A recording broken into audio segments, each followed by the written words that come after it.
Super മറുപടി. ഞാൻ ഏറിപ്പോയി. ഇനി മന്ത്രിയും കൂടെ ആവുകയാണ്. ഇനി അച്ഛനൊക്കെ കിട്ടുന്നത് കുറവാകും. എന്താ ചെയ്യാൻ പറ്റും? ഒന്നും ചെയ്യാൻ പറ്റില്ല. ജയം സംഭവിച്ചു കഴിഞ്ഞപ്പോൾ അതെല്ലാം മാറി സപ്പോർട്ട് എന്നുള്ള രീതിക്കായി മാറി.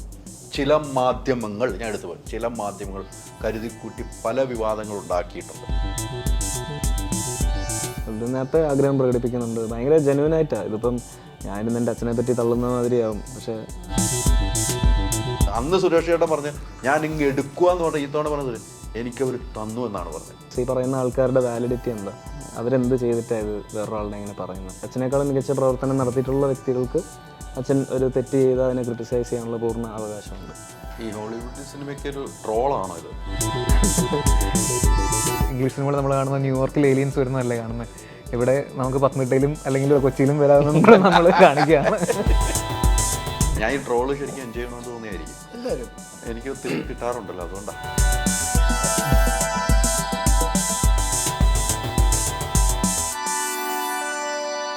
നമസ്കാരം. പുത്തൻ സിനിമയുടെ വിശേഷങ്ങൾ പങ്കുവയ്ക്കാൻ 3 അതിഥികൾ, 3 പേർക്ക് സ്വാഗതം. നമസ്കാരം. എന്തുണ്ട് വിശേഷം? നന്നായിട്ട് പോകുന്നു അല്ലേ? നല്ലൊരു സിനിമ കണ്ടവരൊക്കെ പറയുന്നു ഈ സിനിമ കാണേണ്ട സിനിമയാണ്. സംവിധാനത്തിൽ നിന്ന് തുടങ്ങാം അല്ലേ? 2 സിനിമ സംവിധാനം ചെയ്തിട്ട് ഒരു വ്യത്യസ്തമായ സിനിമയായിട്ട് വരാനുള്ള ഒരു ചങ്കൂറ്റം അഭിനന്ദിക്കുന്നുണ്ടോ? Thank you. എന്താണ് ഇത്തരം ഒരു സബ്ജക്റ്റ് തിരഞ്ഞെടുക്കാൻ കാരണം? പണ്ടുകൂടെ സയൻസ് ഫിക്ഷൻ സിനിമകൾ ഇഷ്ടമായിരുന്നു. ഇങ്ങനൊരു സംഭവം അറ്റംപ്റ്റ് ചെയ്യാനായിട്ട് ഗൂഗിളുമായിട്ട് നല്ല റാപ്പ് ഉണ്ടായിരുന്നു. ഗൂഗിളിനോട് ഇങ്ങനത്തെ കഥകൾ പറഞ്ഞു കഴിഞ്ഞാൽ ഗൂഗിളിന് മനസ്സിലാവും. ഗണേശ് സാറിനും ഫസ്റ്റ് തന്നെ പോയി പറഞ്ഞപ്പം സംഭവം കിട്ടി കറക്റ്റായിട്ട്. സാറാണ് ശരിക്കും പറഞ്ഞാൽ പ്രൊഡ്യൂസറിൻ്റെ അടുക്കിലേക്ക് പറഞ്ഞു വിടുന്നതും പെട്ടെന്ന് തന്നെ പ്രോജക്റ്റായി. അപ്പം ആക്ടേഴ്സിന് അത് മനസ്സിലാക്കി കഴിഞ്ഞാൽ നമുക്കുള്ളൊരു സപ്പോർട്ടാണെന്ന് തോന്നുന്നു. ഇങ്ങനത്തെ ഒരു പ്രോജക്റ്റ് നടക്കാനുള്ള ആദ്യം വേണ്ടതെന്ന് തോന്നുന്നു. അല്ല, ഗണേഷ് കുമാർ ചേട്ടനൊക്കെ ഇങ്ങനെ ഒന്ന് മാറ്റണമെങ്കിൽ അത് ഗംഭീര കഴിവ് തന്നെയാണ് കേട്ടോ. നമ്മൾ ഒരിക്കലും കാണാത്ത ഗണേഷ് ചേട്ടൻ അതിനകത്ത് കാണുന്നത്. സാറിന് ശരിക്കും പറഞ്ഞാൽ ഇതൊക്കെ പെട്ടെന്ന് മനസ്സിലാവും. സാറിലേക്കും ചിലപ്പം സാറിൻ്റെ പൊളിറ്റിക്കൽ കരിയർ കൊണ്ടിട്ടും സാർ ചെയ്യുന്ന സിനിമകൾ തരത്തിലുള്ള സിനിമകളായതുകൊണ്ട് ചിലപ്പോൾ സാറിന് ഇങ്ങനത്തെ കഥാപാത്രങ്ങൾ വരാത്തതുകൊണ്ടായിരിക്കാം. പക്ഷെ നമ്മൾ പോയി പറഞ്ഞപ്പോൾ സാറിന് പെട്ടെന്ന് അത് കിട്ടി. സാറിന് അതിൻ്റെ ഐഡിയാസും കാര്യങ്ങളൊക്കെ പറഞ്ഞപ്പോൾ സാറിന് ഒരു സെഷനിൽ തന്നെ സാറിന് മനസ്സിലായി. സാർ തന്നെ സജസ്റ്റ് ചെയ്യായിരുന്നു, നാളെ പോയി പ്രൊഡ്യൂസറിനെ കാണാൻ. പിറ്റേ ദിവസം സിനിമ ഓണാകുമായിരുന്നു. എനിക്ക് തോന്നുന്നത് നമ്മൾ ഈ മലയാള സിനിമയിൽ ഇത്തരം വന്നിട്ടില്ല. ഇതൊരു നമ്മൾ പുതിയൊരു ലോകം നമ്മൾ പരിചയപ്പെടുത്തുകയാണ്. അതെ, ഇനിയുള്ളൊരു കാലഘട്ടത്തെ പരിചയപ്പെടുത്തുകയാണ്. അതിന് കുറേ എനിക്ക് തോന്നുന്നു ഗ്രാഫിക്സിൽ ഇത് വലിയ പ്രാധാന്യം നൽകിയിട്ടുണ്ടല്ലേ? എനിക്ക് തോന്നുന്നു 1-2 വർഷത്തോളം ഗ്രാഫിക്സിന് വേണ്ടി ഒരു സമയം ചെലവഴിച്ചെന്ന് എനിക്ക് തോന്നുന്നു. അത്രയും തന്നെ കാശും ശരി, അത്ര തന്നെ പൈസയും ആയിട്ടുണ്ടാവും. അത്തരമൊരു നമ്മൾ ഈ കണ്ടിരിക്കുന്ന ഇതിൻ്റെ താങ്കളുടെ ഒരു വിഷനിൽ ഇത്തരം ഒരു സിനിമ പ്രേക്ഷകരിലേക്ക് എത്തുമ്പോൾ എങ്ങനെയായിരിക്കും ഇതൊരു ചിന്താഗതി വന്നിരുന്നു? തീർച്ചയായിട്ടും വന്നിരുന്നു. ആ പ്രതീക്ഷയും ഇപ്പോഴത്തെ ജനറേഷന് തന്നെയാണ് അതിൽ ഏറ്റവും കൂടുതൽ പ്രതീക്ഷയുള്ളത്. കാരണം ഭയങ്കര വേൾഡ് മീഡിയയോടും പുതിയ തരം സിനിമകളോടും ഒക്കെ എക്സ്പോഷർ ഉള്ളൊരു ജനറേഷനാണ് നമുക്കിപ്പോൾ ഉള്ളത്. അപ്പോൾ അവർ നമ്മൾ ഈ യൂട്യൂബിലൊക്കെ നമ്മൾ ഈ ഇംഗ്ലീഷ് സിനിമകളുടെ മലയാള അനാലിസിസ് ഒക്കെ കാണുമ്പോഴും അതിന് താഴെയുള്ള നമ്മളുടെ പിള്ളേരുടെ ഇൻവോൾവ്മെൻ്റ് ഉണ്ടല്ലോ, അത് കാണുമ്പോൾ നമുക്ക് തോന്നും നമ്മളിവിടെ ഇങ്ങനത്തെ കണ്ടന്റ് ഇല്ലാത്തതുകൊണ്ട് മാത്രമാണ് അവർക്കൊക്കെ ഈ പുറത്തെ സിനിമകളെ ഇതൊക്കെ കാണാനും ഇതൊക്കെ എൻജോയ് ചെയ്യാനും ആശ്രയിക്കേണ്ടി വരുന്നത്. അപ്പോൾ ഇവിടെ ഒരു കണ്ടന്റ് ഉണ്ടെങ്കിൽ തീർച്ചയായിട്ടും അതിനൊരു ഓഡിയൻസ് ഉണ്ട്. അത് ഇങ്ങനത്തെ ഈ ജനറേഷൻ ആൾക്കാരാണ് കൂടുതൽ എനിക്ക് തോന്നിയിട്ടുണ്ട്. എനിക്ക് തോന്നുന്നു ഒരു 13-12 വയസ്സുള്ള കുട്ടികൾ തൊട്ട് കാണാൻ പറ്റുന്ന ഒരു സിനിമ. അതെ അല്ല, അതാണ് ഈ സിനിമയുടെ ഏറ്റവും പ്രത്യേകതയായിട്ട് എനിക്കുണ്ട്. ആ പ്രായം തൊട്ട് ഈ സിനിമ കാണാം. അതെ, ആ ഒരു ഗംഭീര ഒരു സംഭവം ചെയ്തു വെച്ചപ്പോൾ മനസ്സിന് കഴിഞ്ഞ ദിവസം സിനിമ ഒക്കെ കണ്ടു കഴിയുമ്പോൾ നമുക്ക് തൃപ്തി വരുവാണ്. അന്ന് ഇറങ്ങിയ റെസ്പോൺസ് കേട്ട് കഴിഞ്ഞപ്പോൾ എന്താണ് മനസ്സിൽ ആദ്യം തോന്നിയത്? ആദ്യം തോന്നുന്നത് ഇനിയും ഇങ്ങനത്തെ സിനിമകൾ ചെയ്യണമെന്ന് തോന്നുന്നു. അതായത് നമ്മൾ ജനുവരിയിൽ ഒരു കോമിക് ഫെസ്റ്റിവലിന് നമ്മളിത് കാണിച്ചിട്ടുണ്ടായിരുന്നു. അന്ന് ഈ കോമിക് ഫെസ്റ്റിവൽ എന്ന് പറയുമ്പോൾ അതിൻ്റെ ഒരു പ്രേക്ഷകർ എന്ന് പറയുന്നത് ഈ ഏജ് ഗ്രൂപ്പാണല്ലോ, ഒരു 17-25 ഇടയിലുള്ള നമ്മളന്ന് ഇൻറ്റൻറ്റ് ചെയ്ത് കാണാനായിട്ട്. അപ്പോൾ അന്ന് വന്നതും അങ്ങനത്തെ ഒരു വളരെ നിഷ്പക്ഷമായിട്ടുള്ള ഇങ്ങനത്തെ നമ്മൾ യാതൊരു രീതിയിലൊരു സ്പോൺസർഡ് അല്ലാത്തൊരു ക്രൗഡായിരുന്നു അന്ന് വന്നിരുന്നത്. അപ്പോൾ അവരുടെ ഇടയ്ക്ക് നിന്ന് നമുക്ക് ഇതേ അഭിപ്രായം തന്നെയാണ് കിട്ടിയത്. ഇങ്ങനത്തെ സിനിമകൾ ചെയ്യാനും കാണാനും ഒക്കെ ആഗ്രഹമുള്ളൊരു കൂട്ടമായിരുന്നു അന്നവിടെ ഉണ്ടായിരുന്നത്. അപ്പോൾ നമ്മൾ ചെയ്തില്ലെങ്കിലും ഫ്യൂച്ചറിലുള്ള പിള്ളേർ ഇനി ഇങ്ങനത്തെ സബ്ജക്റ്റുകളുമായിട്ട് വരുമെന്ന് തോന്നുന്നു മലയാള സിനിമയിലേക്ക്. ഒത്തിരി അവാർഡുകൾ വാരിക്കൂട്ടി അല്ലേ? നമുക്ക് നിരന്തര അവാർഡുകൾ വാരിക്കൂട്ടി. ഈ പ്രൊഡ്യൂസറെ സംബന്ധിച്ചുള്ള തിയേറ്ററിൽ ഒരു വിജയമാണ്. പ്രൊഡ്യൂസറിൻ്റെ എപ്പോഴും ഉള്ള ഒരു വീപ്പ് തന്നെയാണ്. പ്രൊഡ്യൂസർ ഇപ്പോൾ കഴിഞ്ഞ ദിവസം നമ്മൾ റിവ്യൂ ഷോ കൊടുത്ത പ്രൊഡ്യൂസർ എന്തായിരിക്കും, അജിത്ത് എന്തായിരിക്കും സംസാരിച്ചത്? അജിത് സാറിനോട് ശരിക്കും പറഞ്ഞു കഴിഞ്ഞാൽ അജിത് സാറ് വേറെ ചെയ്തേക്കുന്ന സിനിമകളൊക്കെ വലിയ സിനിമകളാണ്. അപ്പോൾ നമ്മളുടെ ഇങ്ങനത്തെ ഒരു സിനിമയ്ക്ക് സപ്പോർട്ട് തന്നെ തന്നെയാണ് അവരുടെ. ചിലപ്പോൾ അവർക്കത് മുഴുവനായി മനസ്സിലായിട്ടില്ലെങ്കിൽ പോലും നമ്മളിൽ വെക്കുന്നൊരു വിശ്വാസം എന്ന് പറയുന്നത് ശരിക്കും പറഞ്ഞാൽ അത് അതിനെ അണ്ടർ അപ്രിഷ്യേറ്റഡ് ആണ് അങ്ങനത്തെ കാര്യങ്ങളൊക്കെ. ശരിക്കും അങ്ങനെ ഒരു പുതിയ ഒരു ചൂടെടുക്കുന്നതിന് കൂട്ടു നിൽക്കുന്ന പ്രൊഡ്യൂസേഴ്സാണ് ശരിക്കും പറഞ്ഞാൽ ഏറ്റവും വലിയ കൈത്താങ്ങെന്ന് പറയുന്നത്. അതിന് നന്ദി മാത്രമേ ഉള്ളൂ. തീർച്ചയായിട്ടും. ഗൂഗിൾ ഈ കഥ കേട്ടപ്പോൾ തന്നെ ഗൂഗിൾ കേട്ട് നിങ്ങളെല്ലാം കേട്ടപ്പോൾ ഇഷ്ടപ്പെടുന്ന ഒരു സിനിമ ആകൊണ്ടാണല്ലോ മാറുന്നത്. ഞാൻ നേരത്തെ ചോദിച്ച തന്നെ ചോദ്യമാണ്, നമ്മൾ ഒരു തിയേറ്ററിൽ വിജയം എന്നുള്ളതാണ് ഒരു സിനിമയുടെ എപ്പോഴും. നമുക്ക് തിയേറ്ററിൽ നിന്ന് കയ്യടി കിട്ടുമ്പോഴാണ് നമ്മളൊരു നടൻ ഉണ്ടാകുന്നു, നടൻ വളരുന്നു. എൻ്റെ ഒരു കാഴ്ചപ്പാട് അങ്ങനെയാണ് പണ്ടുതൊട്ടുള്ള. അത്തരമൊരു കയ്യടി കിട്ടുമെന്നുള്ള പ്രതീക്ഷയൊക്കെ ഈ സിനിമ ചെയ്തപ്പോൾ ഉണ്ടായിരുന്നു. ഞങ്ങൾ ഈ സിനിമ ചെയ്യുന്നത് കോവിഡ് കാലഘട്ടത്തിലാണ്. അപ്പോൾ നമ്മൾ എല്ലാവരും തന്നെ ഒരു പോസ്റ്റ് അപ്പോക്കലിപ്റ്റിക് എറയിലൂടെ പോവുകയാണെന്ന് വിശ്വസിച്ചിരുന്നൊരു ഇനി തിയേറ്ററുകളുണ്ടോ ഇങ്ങനെ പോലും സംശയം ഉണ്ടായിരുന്നൊരു കാലഘട്ടത്താണ് നമ്മൾ സിനിമ ചെയ്തത്. അപ്പോൾ ഇതൊരു OTT ആയിരിക്കും അതിൻ്റെ വിൽപ്പന വരാൻ പോകുന്നത്. അങ്ങനത്തെ ഒരു രീതിയിലാണ് നമ്മൾ സിനിമ ആദ്യം ചെയ്ത് തുടങ്ങിയതും. സിനിമയുടെ സ്കെയിലിനോടും സിനിമയുടെ തോട്ട് പ്രോസസ്സിനോടും പ്രൊഡ്യൂസേഴ്സ് സിങ്കായി വരുന്നതിന് അവർക്കും ടൈം ലഭിച്ചായിരുന്നു. അപ്പോൾ ഇതിൻ്റെ ഒരു പരിധി വരെയുള്ളൊരു സെക്കൻഡ് സ്കെഡ്യൂളിൻ്റെ ഒരു ഔട്ട്പുട്ട് വരുന്നത് വരെയുള്ള വിഷ്വൽസ് കണ്ട് അതിൽ നിങ്ങളിതായിരുന്നു ഇത്രയും മനോഹരമായിട്ടായിരുന്നു ഉദ്ദേശിച്ചതെന്ന് മനസ്സിലായിട്ട് അതിന് വീണ്ടും കൂടുതൽ ഫണ്ട് ചെയ്ത് വീണ്ടും സീക്വൻസസ് ആഡ് ചെയ്ത് എക്സ്റ്റീരിയറും ആക്ഷൻ സീക്വൻസസും പാലറ്റ് തന്നെ സിനിമയുടെ ഒന്നുകൂടെ ഞങ്ങൾക്കൊന്ന് എക്സ്പ്ലോർ ചെയ്യാനായിട്ട് പറ്റുന്ന പോലെ വലുതായി. അപ്പോൾ നേരത്തെ അരുൺ ചേട്ടൻ പറഞ്ഞ പോലെ തന്നെ അതിന് എഫേർട്ട് എടുത്ത, പ്രത്യേകിച്ച് ആ ഒരു ഇപ്പോൾ ഈ ഇത്രയും കാശ് ചിലവാക്കുന്നത് എങ്ങോട്ട്, എന്തിന്, സിനിമ തന്നെ ഉണ്ടോ, തിയേറ്റർ ഉണ്ടോ, ഈ ഒരു കാലഘട്ടത്തിൽ അതിന് അത്രയും എഫേർട്ട് എടുത്ത് ഇത്രയും ആൾക്കാരെയും അതിനുവേണ്ടി അത്രയും ഇൻവെസ്റ്റ് ചെയ്തിട്ട് വന്ന് ആ പ്രൊഡക്ഷൻ്റെ ഒരു കോൺഫിഡൻസ് തികച്ചും അവർക്ക് 100% മനസ്സിലായിട്ടുണ്ടാവണമെന്നില്ല സ്ക്രിപ്റ്റ്. പക്ഷേ അവർ ഈ ഒരു ഔട്ട്പുട്ട് വരും എന്നല്ലെങ്കിൽ അത് വരണം എന്ന് ആഗ്രഹിച്ച് അതിനുവേണ്ടി ഇറക്കുന്ന ഈ ഒരു പ്രോസസ്സിലൂടെയാണ് ഈ സിനിമയുടെ ഒരു വിജയ കാലഘട്ടമാണ്. അവിടെയാണ് ഇത്തരമൊരു സിനിമ നമ്മൾ റിലീസിന് ഒരുങ്ങുന്നത്. അവിടെയാണ് ആ സിനിമ, ആ പ്രൊഡ്യൂസർ ആ ചങ്കൂറ്റം കാണിക്കുന്നു. വലിയ വലിയ സിനിമകൾ വന്ന് എന്നാൽ ആരും ഇല്ലാത്ത സിനിമകൾ ഹിറ്റടിക്കുന്നു. പ്രഷർ വേറെ രീതിക്ക് ചിന്തിച്ചു തുടങ്ങിയതിന്റെ ഒരു കാലഘട്ടമാണ്. അവിടെ ഈ സിനിമ ഇറങ്ങുമ്പോഴാണ് നമ്മുടെ ഒരു വിജയമായിട്ട് നമ്മൾ കാണേണ്ടത്. അതെ, പക്ഷെ ഞങ്ങൾ ഈ പറഞ്ഞ തിയേറ്ററിൽ നിന്നല്ലായിരുന്നല്ലോ ഞങ്ങളിത് ആദ്യം ഉദ്ദേശിച്ചത്. അതുകൊണ്ട് തന്നെ ഞങ്ങൾക്ക് ഒരു പരിധി കൂടുതൽ ഇല്ല, തിയേറ്ററിൽ ഇറങ്ങിയ കൈയടി കിട്ടും എന്നുള്ള ഒരു സംഭവം ഞങ്ങൾ അതിലോട്ട് അത്രയ്ക്ക് അങ്ങനെ ഞാൻ ചിന്തിച്ചിട്ടില്ല. പക്ഷെ എന്നാലും ഈ സിനിമ റെക്കഗ്നൈസ് ചെയ്യപ്പെടുമെന്നും ഒരു ഇൻ്റർനാഷണൽ ലെവലിൽ ഇനി നമ്മുടെ റീജിയണൽ ലെവലിൽ നമുക്ക് അക്സെപ്റ്റൻസ് കിട്ടിയില്ലെങ്കിലും ഇൻ്റർനാഷണൽ ലെവലിൽ അക്സെപ്റ്റൻസ് കിട്ടാൻ യോഗ്യതയുള്ള സിനിമയാണെന്ന് എനിക്ക് തോന്നിയിട്ടുണ്ടായിരുന്നു. ഈ കോമഡി കഥാപാത്രങ്ങൾ എങ്ങനെയാണ് മെയിൻറ്റെയിൻ ചെയ്യണത്? അജു ഒക്കെ നിൽക്കുവാണ്, അവരൊക്കെ തന്നെയാണ് ഇൻസ്പിറേഷൻ ഇതിൻ്റെ. ഇപ്പോൾ നമ്മൾ ജഗതി സാർ, ഇന്നസെൻറ്റ് സാർ, അങ്ങനെ ഒരുപാട് കോമഡി ലെജൻസ് ഉണ്ട്. ഇപ്പം നമ്മൾക്ക് എക്സിസ്റ്റ് ചെയ്യുന്ന ആ കോമഡി സീക്വൻസസ് ഹാൻഡിൽ ചെയ്യുന്ന ലെജൻഡാണ് അജു ചേട്ടൻ എന്നാണ് എൻ്റെ ഒരു കാഴ്ചപ്പാട്. അല്ല, അത് പോയെന്ന് പറയുമ്പോൾ അജുവിനെ നമ്മൾ കുറെ നാളിന് ശേഷം ഇങ്ങനെ കാണുന്നത്. എനിക്ക് തട്ടത്തിൽ മറയൊക്കെ കണ്ടിങ്ങനെ പോയിട്ട് അജു വേറെ എവിടെയൊക്കെ പോയി നിന്നിട്ട് അജു വീണ്ടും എനിക്ക് അജുവിന് തന്നെ അജുവിന്റെ ഈ കഥാപാത്രങ്ങളും പഴയതൊക്കെ ഒഴിവായി പോയാൽ ഒരു ദുഃഖം തോന്നിയിട്ടുണ്ട്. പഴയ കഥാപാത്രങ്ങളും വരുവാണ് ഇപ്പൊ അജുവിന് ഈ സിനിമ കണ്ടു കഴിയുമ്പോൾ. വന്നാൽ സന്തോഷം, പക്ഷെ എൻ്റെ ഒരു മൈൻഡേജ് മാറിപ്പോയല്ലോ ചേട്ടാ. ഇത് ചെയ്യുമ്പം നമ്മളല്ലേ കോവിഡ് ടൈമിലാണ് നമ്മൾ കുറച്ചും കൂടി ആ സമയത്ത് ഈ സിനിമയുടെ ഒരു ആശയം ത്തിലൊരു എക്സ്പെരിമെൻ്റ് സ്വഭാവം പൂർണ്ണമായിട്ടുണ്ട്. അതാണ് ഞാൻ എടുത്തത് രീതി. നമ്മളൊരു എക്സ്പെരിമെൻ്റ് അറ്റംപ്റ്റ് ചെയ്യാൻ പോകുമ്പം അതിൻ്റെ വരും വരായികളെ കുറിച്ച് ചിന്തിക്കുന്നില്ല. പൂർണ്ണമായിട്ടും എന്തും വന്നോട്ടെ. കാര്യം അതിനെ മനസ്സിലാക്കി കൂടെ നിൽക്കുന്ന നടന്മാർ, ഗണേശേട്ടൻ, അനാർക്കലി, ഗോകുൽ, VFX സപ്പോർട്ട് തരാൻ ചന്തുവിൻ്റെ തന്നെ സുഹൃത്തുക്കളായ മെറാക്കി എന്ന് പറഞ്ഞ ടീം. കാര്യം ഈ സിനിമയ്ക്ക് അത്ര ഇമ്പോർട്ടൻ്റ് ആണ്. ഫണ്ട് ചെയ്യാൻ സ്ട്രോങ് ഒരു പ്രൊഡ്യൂസർ. എക്സ്പെരിമെൻ്റ് ചെയ്തോന്ന് ധൈര്യമായിട്ട് പറയുന്നു. അപ്പം നമുക്കവിടെ പാതി വഴിയിൽ എന്നാൽ പിന്നെ നമുക്ക് കൊമേഴ്ഷ്യലി നോക്കണോ, എന്നാൽ എല്ലാവരെയും തൃപ്തിപ്പെടുത്താൻ നോക്കണോ എന്നുള്ളൊരാശയം വന്നില്ല. നമുക്ക് 100% അറിയാം ഇത് എല്ലാവരും തൃപ്തിപ്പെടുത്താൻ പോകുന്ന ഒരു സിനിമയല്ല. അതുകൊണ്ട് തന്നെ നമ്മൾ വളരെ വ്യക്തമായിട്ട് എൻ്റെ ട്രെയിലറിലും ടീസറിലും അത് കമ്മ്യൂണിക്കേറ്റ് ചെയ്യാൻ ശ്രമിച്ചിട്ടുണ്ട്. സ്ഥിരം കാണുന്നൊരു ഫോർമാറ്റിൽ ഒരു ഫോർമുല ഉള്ള സിനിമയല്ല. ചിലപ്പോൾ ഈ സിനിമ 100-ൽ ചിലപ്പോൾ ഒരു 50 പേർക്ക് ഇഷ്ടപ്പെടും.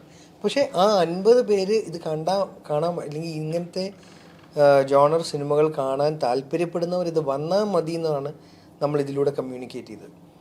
കാര്യം അവർക്ക് തന്നെ നാളെ തോന്നണ്ട നമ്മൾ തെറ്റായ ഒരു പ്രൊമോഷൻ കൊടുത്തു, തെറ്റായ ഒരു ടീസർ കൊടുത്തു, ട്രെയിലർ കൊടുത്തു, അവരെ വഞ്ചിക്കാൻ ശ്രമിച്ചു. വേണ്ട, അവരുടെ 150 രൂപയ്ക്ക് നമ്മൾ 100% വളരെ മൂല്യം കൽപ്പിക്കുന്നുണ്ട്. അമൂല്യമായിട്ട് തന്നെ അതിനെ കാണുന്നുണ്ട്. ആ 150 രൂപ നമ്മുടെ പ്രൊഡ്യൂസറിൻ്റെ കയ്യിലോട്ട് എത്തുമ്പോൾ അത് 100% അവർ അത് തൃപ്തിയോടെ തന്നെ തരണം എന്നുള്ളൊരാഗ്രഹമുണ്ട്. തീർച്ചയാണ് തരുന്നവർ തീർച്ചയാണ്. ഈ പരീക്ഷണ ചിത്രങ്ങൾ കാലഘട്ടം ലിജോ ഒക്കെ ചെയ്തിട്ടുണ്ട്. ആ കാലഘട്ടത്തിലെ സിനിമ കഥാനായകൻ ഉൾപ്പെടെ എടുത്തു നോക്കിയാൽ നമുക്കറിയാം ഈ സിനിമ കണ്ടു കഴിയുമ്പം ആ ലിജോ ചേട്ടനിലേക്കൊക്കെ പോകും എന്ന് പ്രേക്ഷകർ ചിന്തിക്കുന്ന ഒരു സബ്ജക്റ്റായിട്ട് എനിക്ക് തോന്നിയിട്ടുണ്ട്. അതൊക്കെ അന്നൊക്കെ ലിജോ ചേട്ടൻ്റെ സിനിമ ഇറങ്ങുമ്പോൾ ഒരു വിമർശനങ്ങളുണ്ടായി. പിന്നീട് ഒരു ക്ലാസിക് ചിത്രങ്ങൾ എന്ന് പറഞ്ഞു. പരീക്ഷണ കാലഘട്ടമാണ് പുള്ളി എടുത്തത്.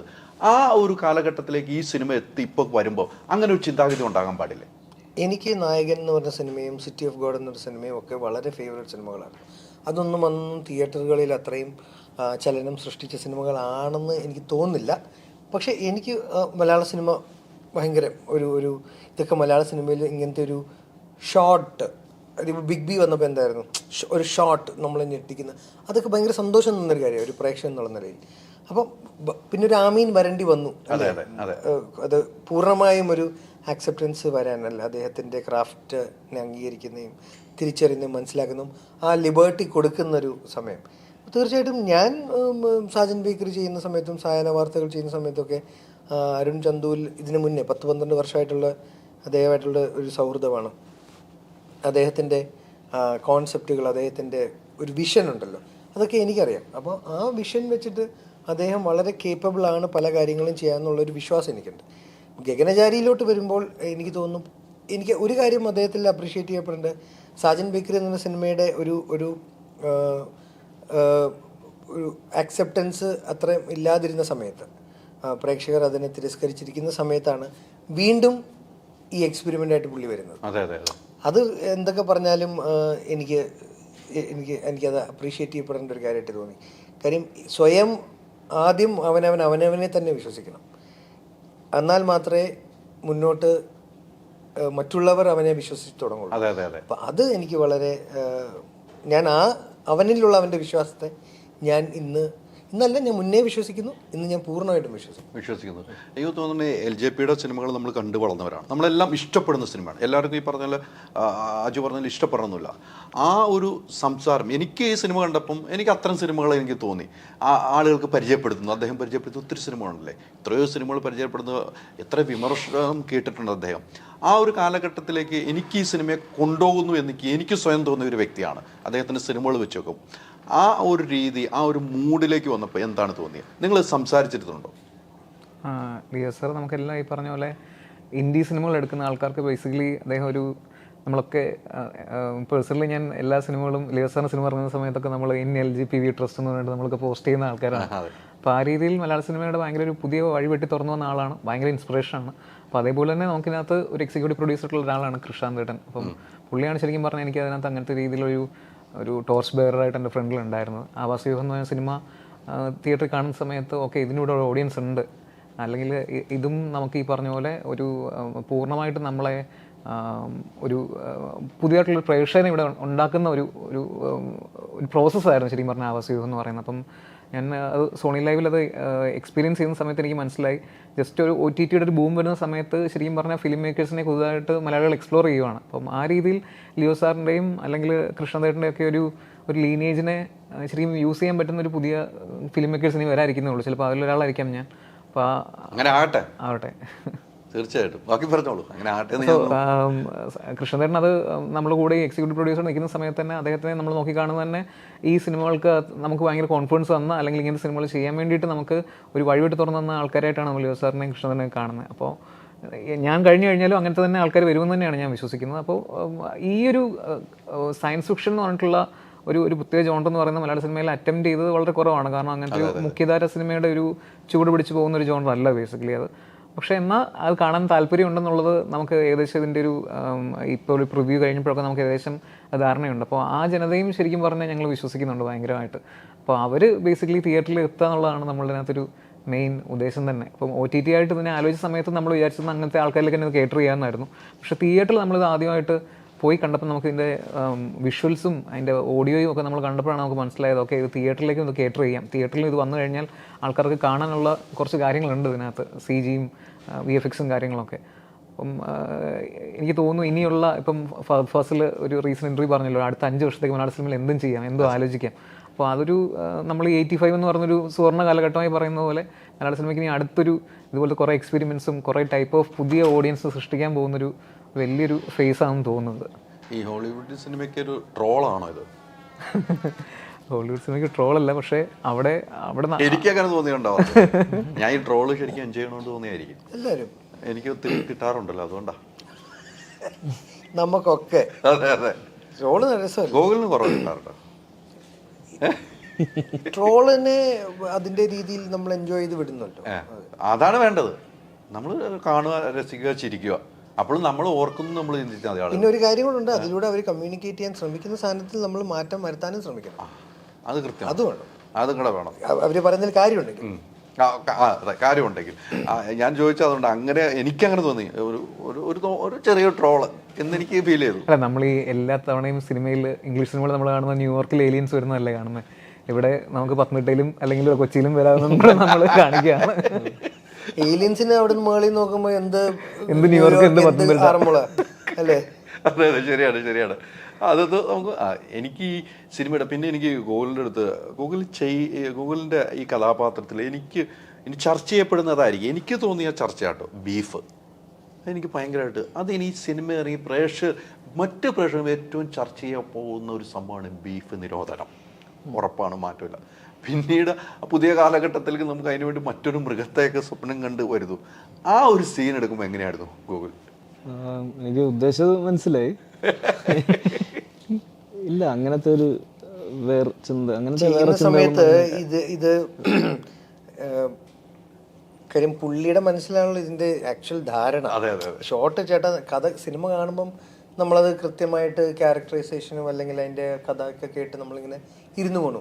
ഇത് ഷൂട്ട് ചെയ്യുമ്പോൾ ഇത് ഉച്ചയ്ക്ക് മുന്നേ ഈ ഷോട്ട് എടുത്ത് ഇപ്പോൾ അതിൻ്റെ ഒരു 2 കട്ടെടുത്തു. അത് കഴിഞ്ഞിട്ട് ഇപ്പുറത്ത് പോയി മുകളിൽ താഴത്തെ ഫ്ലോറിൽ പോയിട്ട് പ്രമോഡ് ഒരു 2 കട്ടെടുത്തു. അവിടെ ലൈറ്റപ്പ് എടുക്കുമ്പോൾ ഒരു എന്താ പറയുക, ഓർഡർ ഷൂട്ട് അല്ലല്ലോ. അപ്പം അതുകൊണ്ട് തന്നെ അങ്ങനെ നമ്മൾ ഭയങ്കര അതിനോടൊന്നും അങ്ങനെ ശ്രദ്ധ പുലർത്താൻ പറ്റിയിട്ടില്ല. അതൊക്കെ ഒതുക്കത്തിൽ ആ സമയത്ത് ചന്തു അങ്ങ് എടുത്ത് വിട്ടു, ഗോകുലിനെ വെച്ച്. പക്ഷെ മനസ്സിലാക്കി തന്നെയാണ് പറഞ്ഞതും.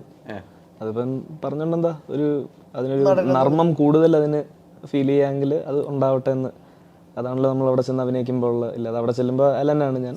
അവിടെ ചെല്ലുമ്പോൾ ഗൂഗിളിൻ്റെ പ്രയോറിറ്റീസോ ഒരു പരിധി കൂടുതൽ പുഷ് ചെയ്യരുതെന്നാണ് എൻ്റെ ഒരു. അത് ഗൂഗിളിനെ കൊണ്ട് പറയിപ്പിക്കാനുള്ള ഇപ്പം പറഞ്ഞല്ലോ ആ ഒരു മിടുക്കാട്ടോ ഇവിടെ. അത് അങ്ങനെയും കൂടിയല്ല, അത് കൃത്യമായിട്ട് അതിനെ മനസ്സിലാക്കിയിട്ട് ചെയ്യുന്നത് തന്നെയാണ്. പിന്നെ ഏറ്റവും വലിയൊരു സൗഭാഗ്യം എന്ന് പറയുന്നത് നമ്മൾക്ക് കമ്മിറ്റഡ് ആയിട്ടുള്ള ഈ ആർട്ടിസ്റ്റുകൾക്ക് ഈ രീതിയിലുള്ള ഇൻഹിബിഷൻസോ അല്ലെങ്കിൽ വാശികളോ ഇല്ലെന്നുള്ളതാണ്. വൺസ് അവർ കമ്മിറ്റഡ് ആണെന്നുണ്ടെങ്കിൽ അവരത് ചെയ്യാന്നുള്ളതാണ്. വൺസ് അവർ അതിൻ്റെ ഐഡിയ കിട്ടിക്കഴിഞ്ഞാൽ അവരത് എക്സിക്യൂട്ട് ചെയ്യുന്നതിന് അവർ യാതൊരു രീതിയിലും ഒരു തടസ്സം നിൽക്കുമോ അല്ലെങ്കിൽ ഇതിന് പറയാൻ പറ്റില്ല എന്നുള്ള രീതിയിലത്തെ അങ്ങനത്തെ ചോദ്യം പറച്ചിലുകളൊന്നും ഇല്ല. അതിപ്പം ഈവൻ ഗോകുലും കണ്ടു, സുരേഷ് ഗോപി സാറും ഈ മൂവി കണ്ടിട്ടുണ്ടായിരുന്നു. സാറും മൂവി കണ്ടിട്ട് അപ്രിഷ്യേറ്റ് ചെയ്തിട്ടേ ഉള്ളൂ. അപ്പം അങ്ങനത്തെ ഇഷ്യൂസ് ഒന്നും ശരിക്കും പറഞ്ഞാൽ ഒരു ആർട്ടിസ്റ്റ് എന്നുള്ള നിലയിൽ ഇവരൊന്നും നമുക്ക് ആ രീതിയിൽ നോക്കിക്കാണാൻ പോലും പറ്റില്ല. അവരെത്രത്തോളം ഇതിനൊക്കെ മുമ്പുള്ള എത്രയോ അങ്ങനത്തെ കോൺട്രവേഴ്ഷ്യൽ ആയിട്ടുള്ള മേ ബി കാര്യങ്ങളോ അല്ലെങ്കിൽ ഭയങ്കര ഡെയറിങ് ആയിട്ടുള്ള അറ്റംപ്റ്റ്സോ നടത്തിയിട്ടുള്ള ടെക്നീഷ്യൻസാണ് അവരൊക്കെ. അപ്പം ആ രീതിയിലൊന്നും ഒരു പ്രശ്നമേ ഞാൻ സത്യം പറഞ്ഞാൽ ഗണേശ് സാറിൻ്റെ സൈഡിൽ നിന്നോ ഗോകുലിൻ്റെ സൈഡിൽ നിന്നോ എനിക്ക് ഉണ്ടായിട്ടില്ല. അല്ല, തീർച്ചയായിട്ടും ഉണ്ടായിരുന്നു. ഞാനത് ചോദിക്കാൻ കാരണം ഗോകുൽ അഭിനയിച്ചതുകൊണ്ട്, ഗോകുൽ തന്നെ അതിൽ ചെയ്തതുകൊണ്ട് അത് രാഷ്ട്രീയ ചർച്ചയിലേക്ക് വഴി മാറും എന്ന് എൻ്റെ ഒരു വ്യൂ പോയിന്റ് ആട്ടോ. മറ്റുള്ളവരെങ്ങനെയാണ്, പക്ഷെ നമ്മളതിലെ തമാശയാണ്. അതെ, കോമഡി ആയിട്ട് തന്നെ പോയിട്ടുണ്ട്. നല്ല രീതിക്ക് തമാശയായിട്ട് വർക്കൗട്ട്. ഒരു വേൾഡ് ബിൽഡിങ്ങിന്റെ ഗഗനചാരിയുടെ ആ ലോകം നമ്മൾ സൃഷ്ടിക്കുന്നതിന്റെ ഒരു ഭാഗം തന്നെയായിരുന്നു ഇതും. ഭക്ഷണം, വസ്ത്രം, ഇതിനുള്ള ഷോർട്ടേജ്, അതെ, അതിന്റെ രാഷ്ട്രീയങ്ങള്, മനുഷ്യന്റെ അവസ്ഥ, അതൊരു മനുഷ്യന്റെ ഒരു നിലനിൽപ്പിന്റെ രാഷ്ട്രീയം കൂടിയാണ്. അതിനകത്ത് ഇപ്പോഴത്തെ ഒരു പൊളിറ്റിക്കൽ പാർട്ടി അങ്ങനത്തെ ഒരു രീതിയിലുള്ളതല്ല, നിലനിൽപ്പിന്റെ രാഷ്ട്രീയമാണ് ഞങ്ങൾ അവിടെ കൂടുതൽ സംസാരിച്ചത്. നിങ്ങൾ പറഞ്ഞത് കറക്റ്റാണ്. ഞാൻ ഇപ്പോഴത്തെ രാഷ്ട്രീയം ഒന്നും പറഞ്ഞിട്ടില്ല. ഞാൻ ഒരിക്കലും പറയാൻ ഉദ്ദേശിക്കുന്നില്ല. ഞാൻ ഗോകുലിന്റെ അടുത്തേക്കൊന്ന് പോയി നോക്കിയത് ഗോകുൽ അത് നൈസായിട്ട് പറഞ്ഞു പോയി, അജു സപ്പോർട്ട് ചെയ്ത് ഓക്കെ, ഞാൻ ഹാപ്പിയാണ് അതിനകത്ത്. ഗഗനചാരിയിലും ഇപ്പൊ ഒരു പൊളിറ്റിക്കൽ രാഷ്ട്രീയം ആ ഒരു രീതിയിൽ ഇത് കാണിക്കുന്നുണ്ടെങ്കിൽ തന്നെ നമുക്ക് ഇന്നത് എന്ന് പറയാൻ പറ്റുന്ന രീതിയിലല്ല അത് കാണിക്കുന്നത്. ഇതൊന്നും അല്ലാതെ തന്നെ നമ്മുടെ 300 സിനിമയിലെ സേർക്സിന്റെ വരെ റെഫറൻസ് മെയിൻ ലീഡറിന് കൊടുക്കുന്നൊക്കെ ഉണ്ട്. ഇപ്പൊ ഇത് പറഞ്ഞു 2048-3 നടക്കുന്ന ഒരു കഥയാണ്. അന്ന് എന്താ സംഭവിക്കും നമുക്ക് ഇന്ന് ഒരു ഐഡിയ ഇല്ല. അപ്പൊ അന്ന് നടന്നേക്കാവുന്ന എന്നൊക്കെ പറഞ്ഞ് കോവിഡിന്റെ സമയത്ത് ഇരുന്ന് സായി ശിവയും അരുണും കൂടെ ഉണ്ടാക്കിയ ഒരു ഫിക്ഷൻ ഇത്ര ഉള്ളത്. കോവിഡ് സമയത്ത് ചിന്തിക്കാൻ ഒത്തിരി സമയമുണ്ട്. കറക്റ്റ്. ഒരു പണി ഇല്ലാതിരിക്കുമ്പോൾ പണിയില്ല, പല രീതിക്ക് ചിന്തിച്ചു പോവാം. ആ കോവിഡ് സമയത്ത് ചിന്തിക്കുന്ന സമയത്ത് ഈ ബീഫ് നിരോധനമൊക്കെ വന്ന സമയം കൂടെയാണ്. അതെ. അതെ, ആ അപ്പോൾ സത്യം നമ്മളിപ്പോൾ പേപ്പർ വായിക്കുമ്പോഴോ അല്ലെങ്കിൽ സോഷ്യൽ മീഡിയയിൽ പോകുമ്പോൾ തിരക്കഥയ്ക്ക് വേണ്ട ഇൻപുട്സ് കിട്ടുന്നത് ആ ഒരു സമയത്താണ് ലക്ഷദ്വീപ് വിവരവും വലിയ വിവാദമാവുന്നു, ഇതെല്ലാം കൂടെ കറക്റ്റ് ക്യാച്ച് ചെയ്ത് എഴുതിയിട്ടുണ്ട്. പക്ഷെ എനിക്കത് ഗോകുലിൻ്റെ അഭിനയത്തിൽ എനിക്കത് ഞാൻ പറഞ്ഞില്ല, ഒരു രാഷ്ട്രീയമായിട്ട് പറഞ്ഞില്ല, എനിക്ക് എൻ്റെ അഭിനയത്തിൽ അതിൽ നമുക്ക് രസിച്ച് പോകാൻ പറ്റുന്നുണ്ട്. അവിടെയാണ് ഉദ്ദേശം അത് തന്നെ. അതാണ് ഉദ്ദേശം. അത് ആ ഉദ്ദേശത്തിലാണ് ചെയ്തതെന്ന് എനിക്ക് മനസ്സിലായെങ്കിലും ഞാനൊന്ന് രാഷ്ട്രീയവൽക്കരിക്കാൻ നോക്കിയെങ്കിലും എനിക്ക് രക്ഷപ്പെട്ട് പോകാൻ പറ്റിയെങ്കിൽ സന്തോഷം. തിരിച്ച് ഞങ്ങൾക്ക് രക്ഷപ്പെട്ടു പോകാൻ പറ്റിയതിൽ സന്തോഷം. കണ്ണൻ്റെ കയ്യിൽ നിന്ന് അല്ല, ഈ സിനിമകളെല്ലാം എല്ലാ സിനിമകളും ഏത് സിനിമ എടുത്താൽ രാഷ്ട്രീയം പറയുന്നുണ്ടല്ലേ, പച്ചയായ രാഷ്ട്രീയം പറയുന്നുണ്ട്. അത് വേറെ രീതിക്ക് പറഞ്ഞു വന്ന ഒരു റൂട്ടായിരിക്കും സിനിമയുടെ രാഷ്ട്രീയം. എത്രയോ സിനിമകൾ നമ്മൾ പണ്ട് തൊട്ട് സന്ദേശം ഉൾപ്പെടെ നോക്കിയാൽ മതിയല്ലോ നമുക്ക്. ആ സിനിമകളും രാഷ്ട്രീയം പറയുന്നുണ്ട്. ആ രാഷ്ട്രീയം നമ്മൾ പറയേണ്ട രീതിക്ക് പറഞ്ഞാൽ അത് ഗംഭീരമായിട്ട് നമ്മൾ ഒരു ആർട്ടിസ്റ്റ് ചെയ്യാനും കഴിഞ്ഞാൽ അതിൻ്റെ വിജയം വേറെയുമാണ്. ഞാൻ കാണുന്ന കാഴ്ചപ്പാട് അതാണ്. അങ്ങനെയല്ല വരാറുള്ളത്. എനിക്ക് സിനിമ എൻ്റർടൈൻമെൻറ്റേ ഉള്ളൂ ചേട്ടാ. ഈ പറയുന്ന കൊടുക്കുന്ന കാശിന് ഒന്നെങ്കിൽ എൻഗേജ്മെൻറ്റ്, എൻ്റർടൈൻമെൻറ്റ് ഓർ എൻഗേജ്മെൻറ്റ്, ഒരു ത്രില്ലടിപ്പിക്കുക, അല്ലെങ്കിൽ ചിരിപ്പിക്കുക, അല്ലെങ്കിൽ ഒന്ന് ഇമോഷണലി ടച്ച് ചെയ്യുക, തിരിച്ചിറങ്ങുമ്പം അതവിടെ ഒരു കുറച്ച് ദിവസം ചർച്ച ചെയ്യാം, ഒരു വിനോദം കഴിച്ചു, അത്രേ ഉള്ളൂ. അതിന് ഈ അടുത്ത് ഫാദിക്ക പറഞ്ഞതുപോലെ തന്നെ ഒരുപാട് സീരിയസ് ആയിട്ട് കാണുന്നത് ശരിക്കും സിനിമയിൽ പ്രവർത്തിക്കുന്നവരോ നാളെ സിനിമയിൽ പ്രവർത്തിക്കണം എന്ന് ആഗ്രഹിക്കുന്നവരേ ഉള്ളൂ. അല്ലാതെ എനിക്ക് തോന്നുന്നില്ല ഡേ ടു ഡേ ലൈഫിൻ്റെ ചിന്തകളായിട്ട് പോകുന്നവർ സിനിമയ്ക്ക് അധികം ഒരു എൻ്റർടൈൻമെൻറ്റ് എൻഗേജ്മെൻറ്റിനേക്കാൾ ഉപരി പ്രാധാന്യം അവരുടെ ജീവിതത്തിൽ കൊടുക്കുന്നുണ്ടെന്ന്. അപ്പോൾ അത് ഉണ്ടെന്ന് അവരുടെ ജീവിതത്തിൽ സിനിമയ്ക്ക് അത് ഉണ്ടെന്ന് ഞാൻ തെറ്റിദ്ധരിക്കുന്നുമില്ല. നമ്മുടെ സാധനങ്ങൾ അത്രയൊക്കെ ഉള്ളൂ. അതെ അതെ അതെ, ഒരു ആസ്വദിപ്പിക്കുക, പോവുക. അജു, ഞാൻ പറഞ്ഞോളൂ, നേരത്തെ പറഞ്ഞോളൂ, എനിക്ക് അജുവിനെ ഈ സിനിമയിൽ കണ്ടു കഴിഞ്ഞപ്പം എനിക്ക് പഴയ അജുവിനെ എനിക്ക് അജു എവിടെയും പോയിട്ടില്ല. എനിക്ക് ആ ഒരു ഫീല് ശരിക്കും ഉണ്ടായി എന്നുള്ളതാണ്. അജു ചെയ്ത് വെച്ച കഥാപാത്രങ്ങൾ എനിക്ക് ആ ഒരു ഫീൽ ശരിക്കും അജുവിൽ നിന്നും കിട്ടിയിട്ടുണ്ട്. അതുപോലെ തന്നെ അനാർക്കലി വേറെ രീതിയിലേക്ക് എത്തിക്കാൻ എന്തായാലും ഈ സംവിധാനങ്ങളുണ്ട്. അജു എങ്ങനെയാണ് അജുവിന് എപ്പോഴും അത്തരം ഒരു കഥാപാത്രം കിട്ടുന്നത് തന്നെയല്ലേ എപ്പോഴും ഇഷ്ടം? ഇല്ല, അത് ഡിപ്പെൻഡ് ചെയ്യും ചേട്ടാ. കാര്യം ഈ ഓരോ പ്രായത്തിനനുസരിച്ച് നമുക്കും നമ്മളുടെ ഒരു മൈൻഡിൻ്റെ ഒരു കോൺട്രിബ്യൂഷൻ ഉണ്ട് ഒരു റോള് ചെയ്യുമ്പോൾ. ചിലപ്പോൾ ശാരീരികമായി നമ്മൾക്ക് ആ ലുക്ക് ഓക്കെ ആയിരിക്കും, മനസ്സുകൊണ്ട് ചിലപ്പോൾ ആയിരിക്കില്ല. അപ്പോൾ എനിക്ക് ഒരു പരിധിവരെ മാനസികമായി ഞാൻ അങ്ങനത്തെ ക്യാരക്ടേഴ്സിൽ നിന്ന് ഡിസ്കണക്റ്റഡ് ആയി.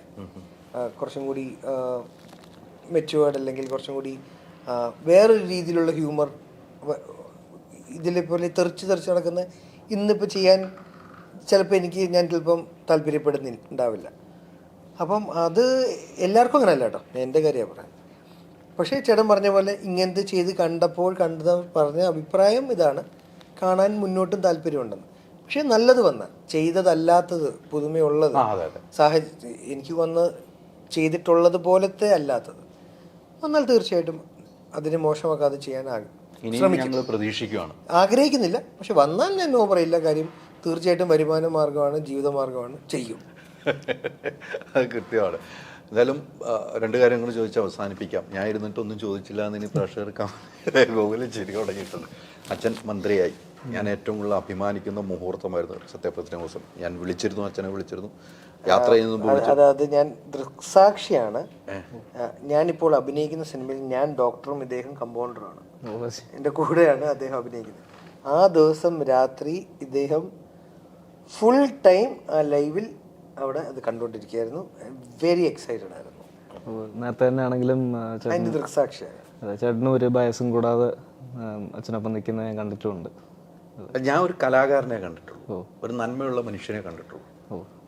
എനിക്ക് രാഷ്ട്രീയമുണ്ട്, അജുവിനുണ്ട്, എല്ലാവരും. രാഷ്ട്രീയക്കാരനായിട്ടല്ല ഞാൻ ഒരിക്കലും അച്ഛനെ കണ്ടിരിക്കുന്നത്. ഞാൻ ഓപ്പണായിട്ട് ഞാൻ സുരേഷാണ്, ഞങ്ങൾ ദുബായിലൊക്കെ ഒരുമിച്ച് യാത്ര ചെയ്താണ് സിനിമയുടെ പ്രൊമോഷൻ. ഞങ്ങൾ വണ്ടിയിലിരുന്ന് ഇങ്ങനെ രാഷ്ട്രീയം പറയും. അപ്പോൾ ഞാൻ അങ്ങനെ കാണുന്ന ഒരു മനുഷ്യല്ല, നന്മയുള്ള ഒരു മനുഷ്യനായിട്ട് ഞാൻ എൻ്റെ പേഴ്സണലി കണ്ടിട്ടുള്ളൂ. അങ്ങനെ സാധിച്ചു. നമ്മൾ ജയറാമേട്ടൻ്റെ മക്കളുടെ കല്യാണത്തിൽ നിന്ന് നമ്മൾ സംസാരിച്ചാണ് അല്ലേ, നമ്മൾ അച്ഛൻ്റെ വിജയത്തെ ഞാൻ ആ വിജയം ഉണ്ടാവുന്ന ഉറപ്പും. ഗോകുൽ അങ്ങനെയൊന്നുമല്ല കാണുന്ന ഒരു വീക്ഷണം. എൻ്റെ അച്ഛൻ നന്മ ചെയ്യുന്ന ഒരു മനുഷ്യൻ എന്നാണ് എന്നോട് പറഞ്ഞത്. പക്ഷെ അച്ഛൻ്റെ വിജയം ആഘോഷങ്ങൾ എങ്ങനെയാണ്? ഞങ്ങൾക്ക് അങ്ങനെ വലിയ ആഘോഷങ്ങളൊന്നും ഇല്ല.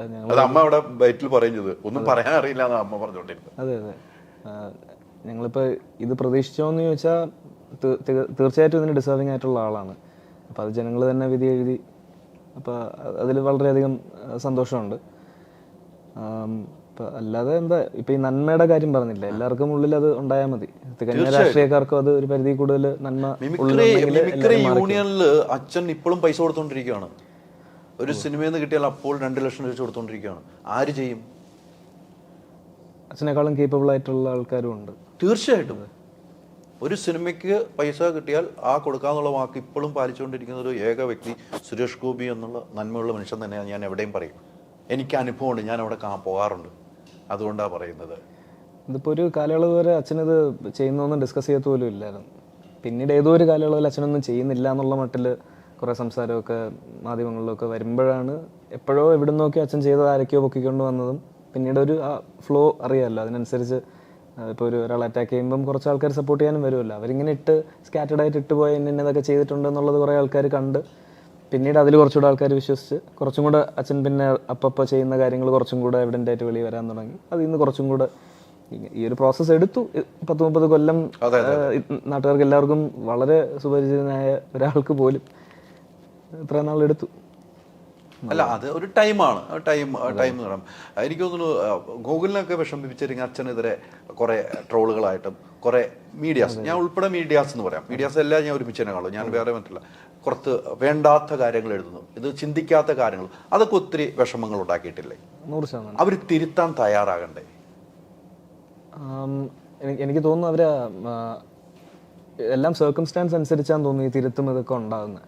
ഇപ്പോൾ ഒരാളെ വലിയ നമുക്ക് ഇപ്പോൾ പുള്ളിയെ ദ്രോഹിച്ചാലും കുഴപ്പമില്ല എന്ന് തോന്നുമ്പോൾ പുള്ളിയായിട്ടങ്ങ് ദ്രോഹിക്കും. കുറച്ച് കഴിയുമ്പോൾ പുള്ളിയെ ദ്രോഹിക്കാൻ കുറച്ച് ബുദ്ധിമുട്ടാവും എന്ന് വിചാരിക്കുമ്പോൾ അത് നിർത്തും. അങ്ങനത്തെ ഒരു സ്റ്റേറ്റിലോട്ട് ഓരോരുത്തർ എത്തുമ്പോഴാണ് നടക്കുന്നത്. ഇപ്പോൾ ഗണേഷ് സാറിൻ്റെ ഇതിലായാലും അച്ഛൻ്റെ ഇതിലായാലും എല്ലാം അങ്ങനെ തന്നെ. ഒരു പരിധി കൂടുതൽ അവരെ ടോർമെൻറ്റ് ചെയ്യാൻ പറ്റില്ലാത്ത സ്റ്റേജിൽ അവരെത്തുമ്പോൾ പിന്നെ അവർ ഈ പറഞ്ഞ റോക്കി ബായ് ആയി മാറുന്നതാണ്. ഇലക്ഷൻ റിസൾട്ട് കൗണ്ട് ചെയ്യുന്ന ദിവസം ആദ്യം എതിർത്ത് സംസാരിക്കുന്ന ചാനലുകൾ ഉണ്ടായിരുന്നു, അല്ലെങ്കിൽ സോഷ്യൽ മീഡിയ ഒരു വേവ്. പിന്നെ ജയം സംഭവിച്ചു കഴിഞ്ഞപ്പോൾ അതെല്ലാം മാറി സപ്പോർട്ട് എന്നുള്ള രീതിക്കായി മാറി. പിന്നെ ഈ പദവിയുടെ എന്തോ ഞാൻ പിന്നെ അധികം വീണ്ടും എന്നാ തിരിച്ച് അതൊക്കെ ഭയങ്കര അല്ല, അതെന്തോ ആയിക്കോട്ടെ. പക്ഷെ ഞാൻ പറയുന്നത് ഇത് ഭയങ്കര കാണുമ്പോൾ നമുക്ക് ചിരി വരും. റെസ്പോൺസിബിൾ ആയിട്ട് പെരുമാറേണ്ട ഒരു ഫോർത്ത് എസ്റ്റേറ്റ് ആയിട്ട് നിൽക്കുന്ന പറയപ്പെടുന്ന ഒരു വിഭാഗമാണ് മാധ്യമങ്ങൾ. അവർ സത്യസന്ധമായുള്ളൊരു റിഫ്ലക്ഷൻ കാണിക്കുക എന്നുള്ളതാണ് അവരുടെ ഉത്തരവാദിത്വം എന്ന് ഞാൻ വിശ്വസിക്കുന്നു. 1% പോലും അവർ ന്യൂസ് അല്ലെങ്കിൽ തെറ്റിദ്ധരിപ്പിച്ച് അറ്റൻഷൻ ഗെയിൻ ചെയ്യേണ്ട കാര്യമില്ല. അവർക്കിവിടെ വ്യക്തവും സത്യസന്ധവും സുതാര്യവുമായിട്ടുള്ള വാർത്തകൾ കൊടുത്താൽ അവർക്കിവിടെ പ്രേക്ഷകരുണ്ട്. അവർക്ക് യൂട്യൂബിലെ വ്യൂസ് കുറയത്തില്ല. അവർക്ക് യൂട്യൂബിലൂടെയും അല്ലെങ്കിൽ TRPയിലൂടെയും അവർക്ക് ഓഡിയൻസസ് ഉണ്ടാവും. പക്ഷേ അതിനെ റോങ് രീതിയിൽ പ്രസൻറ്റ് ചെയ്ത് കാണിക്കുന്നതിനോട് മാത്രമാണ് എല്ലാവർക്കും, എനിക്കെന്ന് മാത്രമല്ല ഇതിന് ഇരകളാവുന്ന എല്ലാവർക്കും ഉള്ള വിയോജിപ്പതാണ്. ഇരകളാവാത്തവർക്ക് ഒരിക്കലും ആവാതിരിക്കട്ടെ എന്ന് നമുക്ക് പ്രാർത്ഥിക്കാം. കാര്യം അത് അത്ര സുഖകരമായ കാര്യമല്ല. അതെ അതെ അതെ. അച്ഛൻ പൊതുവേ തന്നെ വീട്ടിലുള്ള യാത്രയാണ് അന്നും ഇന്നും. ഇനി മന്ത്രിയും കൂടെ ആവുകയാണ്, ഇനി അച്ഛനെ കിട്ടുന്നത് കുറവാവും. എന്താ ചെയ്യാൻ പറ്റും? ഒന്നും ചെയ്യാൻ പറ്റില്ല. ശരിയാണ്. അച്ഛൻ്റെ ഈ ഷിയർ വിൽ ആൻഡ് കമ്മിറ്റ്മെന്റ് എന്നൊക്കെ പറയുന്നത് ഞാൻ ജോൺ വിക്ക് ആ ക്യാരക്ടറിനോട് ഞാൻ പ്ലേസ് ചെയ്യുന്ന ഒരു ആറ്റിറ്റ്യൂഡാണ്. അച്ഛൻ്റെ ഭയങ്കര ഷിയർ വില്ല, കോൺഫിഡൻസ് എന്ന് പറയുന്നത് ഞങ്ങൾ വീട്ടുകാർ സഹിതം എന്തിനാ വെച്ചാൽ ഇങ്ങനെയെന്ന് അങ്ങനെ പറയില്ല, എന്നാലും ആ ഒരു ടോണിലോട്ട് ഞങ്ങൾ എത്തുമ്പോൾ വരെയും അച്ഛൻ്റെ കോൺഫിഡൻസ് എന്ന് പറയുന്നത് വേറെ റേഞ്ചിലാണ് നിൽക്കുന്നത്. അതുകൊണ്ട് തന്നെ എനിക്ക് എങ്ങനെയാണ് അച്ഛന് സാധിക്കുന്നെന്നുള്ള ഇത്രയും പെയിൻ അനുഭവിച്ചിട്ട് മിണ്ടാതിരിക്കുക. രാഷ്ട്രീയം മാറ്റി നിർത്തി, പൂർണ്ണമായിട്ട് രാഷ്ട്രീയം മാറ്റി നിർത്തി. ഞാൻ അത് പറയാൻ കാര്യം കോൺട്രവേഴ്സി ഭയന്നല്ല, എനിക്ക് ധാരണ ഇല്ലാത്തതുകൊണ്ടാണ്. ഇത് എന്താ പറയുക, എന്ത് പൊളിറ്റിക്സാ ജീവിതത്തിലെ രാഷ്ട്രീയങ്ങളല്ല, പാർട്ടി പൊളിറ്റിക്സ്. സുരേഷ് ഏട്ടൻ്റെ ഒരു ഇൻ്റർവ്യൂ, പാർവതി ചേച്ചി എടുക്കുന്ന ഒരു ഇൻ്റർവ്യൂ കഴിഞ്ഞ ദിവസം അത്യാവശ്യം ഫേസ്ബുക്കിൽ പോപ്പുലറായിരുന്നു. അതിൽ അദ്ദേഹത്തിൻ്റെ ഡ്രീംസ് പറഞ്ഞപ്പോൾ ഓസ്കാറോ അല്ലെങ്കിൽ നാഷണൽ അവാർഡോ ഒന്നും അല്ല എന്ന് പറഞ്ഞു, പിന്നെ ഒരു സ്റ്റേറ്റ് അവാർഡെങ്കിലും എനിക്ക്, ആ മനുഷ്യൻ നാഷണൽ അവാർഡ് വാങ്ങിച്ചൊരു വ്യക്തിയാണ്. അതെ അതെ. പിന്നെ ഈ ഒരു വിജയത്തിൽ എനിക്ക് കണ്ടൊരു കാര്യം, 2 പ്രാവശ്യം അറ്റംപ്റ്റ് ചെയ്തത്, ഒന്ന് അസംബ്ലിക്കും ഒന്ന് പാർലമെന്റിനും. ഇത് തേർഡ്. സി, ശ്രമിച്ചാൽ കിട്ടിയിരിക്കും, ശ്രമം തുടരുക. അതിൻ്റെ ഏറ്റവും വലിയ എക്സാമ്പിളാണ്. ചെറിയ എതിർപ്പൊന്നും അല്ലല്ലോ ഉണ്ടായിരുന്നത്. അതെ അതെ അതെ. അപ്പോൾ ഒരാളുടെ സ്വയം വിശ്വാസത്തിൽ, നേരത്തെ പറഞ്ഞേ ചന്തുവിൽ ഞാൻ കണ്ട കാര്യം, സ്വന്തമായിട്ട് ആ വിശ്വാസം ഉണ്ടെങ്കിൽ അതിനുവേണ്ടി ശ്രമിച്ചാൽ കിട്ടും എന്നുള്ള യൂണിവേഴ്സൽ ഒരു ട്രൂത്ത് ഉണ്ടല്ലോ, ഒരു സത്യം.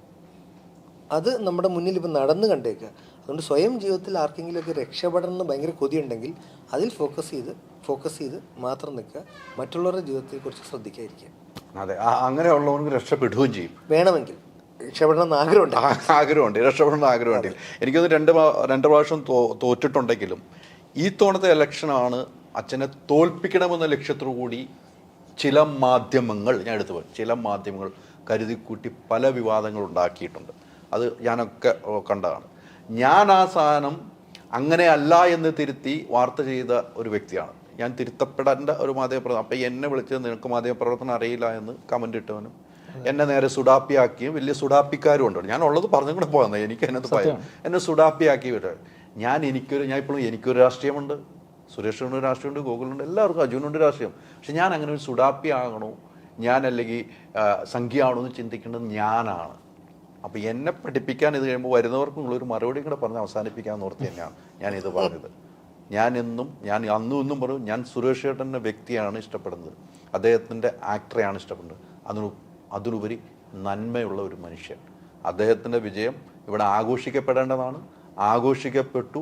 ഏറ്റവും കൂടുതൽ സന്തോഷിച്ച് സ്ത്രീകളാണ്, അമ്മമാരാണ്, പെങ്ങന്മാരാണെന്ന് എടുത്തു പറയാൻ എനിക്ക് ഏറ്റവും കൂടുതൽ അത് ആ രീതിക്ക് ഉപദ്രവം വന്നപ്പോൾ അവരെല്ലാം നെഞ്ചോട് ചേർത്ത് പിടിച്ചു സുരേഷ് ചേട്ടൻ. ആ വിജയമാണ്. ഇനിയും സുരേഷ് ചേട്ടൻ, എനിക്ക് തോന്നുന്നു ഇനിയുള്ള യാത്ര ഇതിനപ്പുറത്തേക്കായിരിക്കും. കേരളം എന്താണെന്ന് അന്ന് സുരേഷ് ചേട്ടൻ പറഞ്ഞ് ഞാൻ ഇങ്ങ് എടുക്കുക എന്ന് പറഞ്ഞാൽ ഈ തവണ പറഞ്ഞത് എനിക്കവർ തന്നു എന്നാണ് പറഞ്ഞത്. അവിടെയാണ് വ്യത്യാസം. അന്ന് എടുക്കുക എന്ന് പറയുന്നത് എനിക്ക് ഈ തവണ തന്നു. അത് കൊടുത്തിട്ടുണ്ട് ഗോകുൽ. മുന്നോട്ട് പോവുക, ഗംഭീരമായിട്ട് രാഷ്ട്രീയം. അച്ഛൻ എന്ന് പറയുന്നത് സിനിമയിൽ അഭിനയിച്ചങ്ങ് പൊളിക്കുക. അച്ഛൻ്റെ ഇടയ്ക്ക് സിനിമയില്ലാത്ത അവിടെ കൂടെ അഭിനയിച്ചങ്ങ് കൊടുക്കുക. അതെനിക്ക് അത്ര ക്ലിയർ ആയില്ല. സിനിമയിൽ സ്ഥിരമായിട്ട് നിൽക്കാന്ന്, ഗോകുലിൽ നിൽക്കണം. സുരേഷ് ചേട്ടൻ അവിടെ ബിസി ആകുമ്പോൾ സുരേഷ് ചേട്ടൻ ഉണ്ടാക്കണൊക്കെ, സുരേഷ് ചേട്ടൻ എന്ത് കിട്ടിയാലും പോവും, പുറത്തേക്ക് പോകുള്ളൂ, പൈസ വീട്ടിലേക്കൊന്നും വരില്ല. വരുമോ?